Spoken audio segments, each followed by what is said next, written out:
One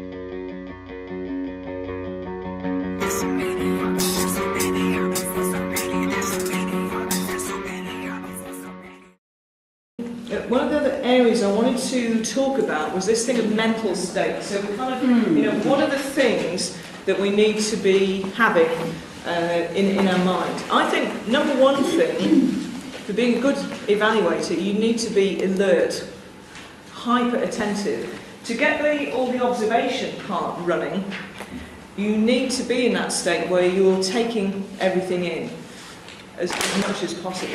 So, yeah, just being on that state of readiness and alert, I think is key. The next one, I would group a number of things under the category of values and what's important. I've already mentioned that to me, you need to have the mindset of the intention to help. And, whatever standard the speaker's at, you're there as an evaluator, you're there to help that person do even better. And it's nothing about you. So your own ego out, it's not trying to be clever, and I found a recommendation, you find something and just, I've got something. Which is good because, we can all improve when it's there, but I just sort of caution, if you find yourself at any level in that situation, just really come back to, I want to help this person. And I think, that will guide you. So with the CEO or whoever you're dealing with, really think about that, because people will pick up. If you're there trying to be clever and show how good you are, people will pick that up and your evaluation will be less effective. I think also, and I mentioned at the first point, specifically Toastmasters, we want to be supportive and encouraging. So those things have got to be important to you in actually creating that environment, because we want people to get up and do more speeches. We want people to keep coming back. I mean, that's the ultimate. And in your own life outside Toastmasters, they've already mentioned it's so important in building good relationships at home, at work, and so on. So I think having that element there, and also curiosity. So, if something's not working, get curious about, like I mentioned before, maybe you find your mind wandering. What is it that person's doing that's somehow not capturing me? Or if you feel really inspired, how are they doing that? Really keep digging into the detail. It needs that curiosity. And I mentioned as well that on here, we've got our kind of own set of filters that might be, might be something about the way they appear, might be their dress. I've seen it at one or two clubs, they might be quite fussy if someone's not dressed well and they're immediately out.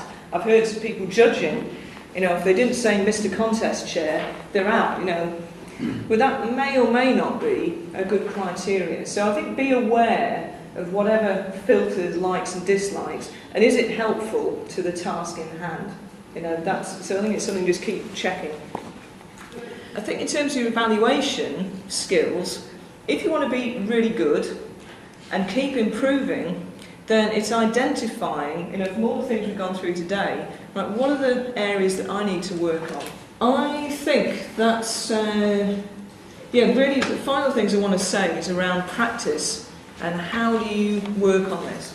I think all of these elements, the knowledge, we talked about sources of knowledge, so you want to be hoovering that up as you go. Things like silent evaluations, especially with the checklist, you don't have to be doing anything in a meeting, you can be evaluating. And then calibrate your thoughts against whoever's evaluating and the general evaluator. So you could be doing something all the time. Certainly doing topics evaluation. I think topics and general evaluation are really good at helping you in this rapid focusing, because you don't have time. In a topic you've got to come up with maybe a couple of commendations and a recommendation very quickly. So it's good practice, and in a short, you haven't got the speaker speaking for long.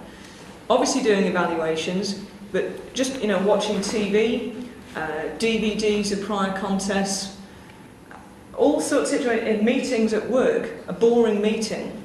You can make that really valuable to you by noticing, say, getting curious. Well, how is this person managing to make this meeting so boring? That's fascinating. That's really amazing. And I was almost nodding off then. And what was it that So everything, and I always think hotel receptions, great places to practice, especially people at the situation where you're not going back to, so it goes horribly wrong. It doesn't matter. But shops, hotels, if you want to give feedback, practice it as practice evaluation.